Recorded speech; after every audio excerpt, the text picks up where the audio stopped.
আসসালামু আলাইকুম। আজকে দেখাবো মোকাম্মল আয়নায়ে আমলিয়াত কিতাব। ঠিক আছে, মোকাম্মল আয়নায়ে আমলিয়াত। তো চলুন কি আছে না আছে আমি দেখানোর চেষ্টা করতেছি। আগে দেখাই প্রথম পৃষ্ঠা। আচ্ছা দাঁড়ান, প্রথম থেকে দেখানোর চেষ্টা করতেছি। দেখেন, লেখাই আছে দেখেন, মোকাম্মল আয়নায়ে আমলিয়াত তাবিজের কিতাব, মাওলানা সুফি মোহাম্মদ। সব দেওয়া আছে, ফোকাস কত সালে কি বিস্তারিত দাঁড়ান আমি দেখানোর চেষ্টা করতেছি। দেখেন কত সালে ফোকাস, কত টাকা মূল্য ছিল, বিস্তারিত দেওয়া আছে। আর এগুলো হলো সূচিপত্র, ভূমিকা, বিভিন্ন ধরনের কী কাজ আছে না এই বিষয়ে, ভালোবাসা, বান, বশীকরণ, বিচ্ছেদ, উচ্ছেদ, জাদুটনার সময় ইত্যাদি ইত্যাদি, জিন ভূত ছাড়ানোর, রিজিক বৃদ্ধি, মাথা ব্যথা, গর্ভরক্ষা, পেটে ব্যথা ইত্যাদি ইত্যাদি, অনেক অনেক কিছু। বইটা অনেক বড়, ঠিক আছে, এটা কোনো ছোটো বই না। তাহলে পৃষ্ঠা করে আমি দেখানোর চেষ্টা করতেছি। সূচিপত্র দেখা যায় 313 পৃষ্ঠা। তো আমরা লাস্টে দেখা দেন আয়নায়ে আমলিয়াত, প্রকৃত ঘটনা, ভূমিকা, এখানে বিষয়ে বিভিন্ন আলোচনা আছে। তো আমরা লাস্ট দেখাই কী আছে, লাস্ট কত পৃষ্ঠা, তাহলে বোঝা যাবে।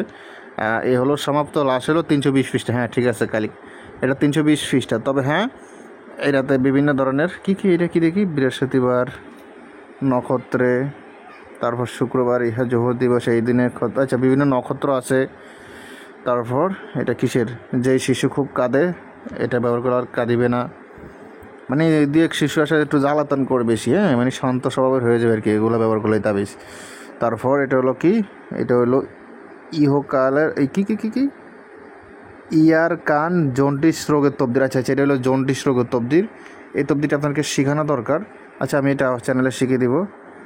তারপর আসেন আরও দেখানোর চেষ্টা করে। দেখেন প্রত্যেক কাজের জন্য আমল। তারপর আয়াতে কুতুবের আচার্য গুণাগুণ।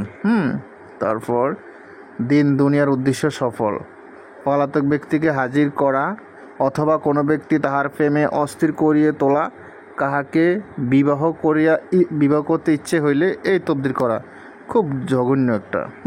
দেখেন তারপর আর অনেক কাজ আছে, ভয়ঙ্কর ভয়ঙ্কর। হ্যাঁ অনেক বড় বই, তো বইও ছোটো বই না, এটা অনেক একটা জমা দেখে, তো বইও ছোটো বই না, এটা অনেক বড় একটা বইয়ের পিডিএফ ফাইল আপনি দেখতে পারতেছেন। হ্যাঁ যদি এটা পিডিএফ প্রয়োজন হবে শুধু ইমো হোয়াটসঅ্যাপ নাম্বারে মেসেজ করবেন। ইমো হোয়াটসঅ্যাপ নাম্বার স্ক্রিন দেওয়া আছে।